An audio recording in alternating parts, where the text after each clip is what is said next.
With Doubtnut, get instant video solutions to all your maths, physics, chemistry, and biology doubts. Just click the image of the question, crop the question, and get instant video solution. Download Doubtnut app today. Hello students, the statement here says that during interphase the chromosome become gradually visible under the light microscope. While we see that during the mitosis or meiosis, that means any of the divisions, we have two phases, right? So there are two phases. One is the interphase, which is called as a resting phase. This has got further stages G1, gap 1, S synthetic and G2 phase.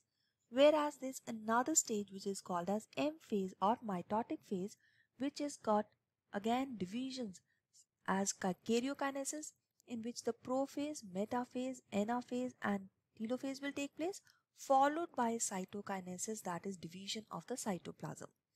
While we see that during the interphase, the chromosomes are not condensed.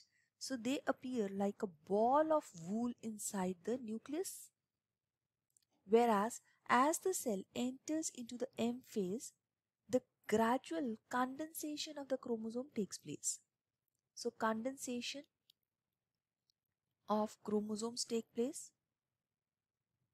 As the chromosome condense, they will gradually become visible under the light microscope. So they will gradually become condensed like this, thicken up, and then they will be visible under the light microscope. While this occurs in the initial stages of the M phase, that is in the prophase.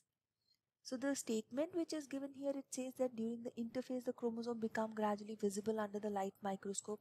This is a false statement which is given here, because during the interphase the chromosomes are intertwined.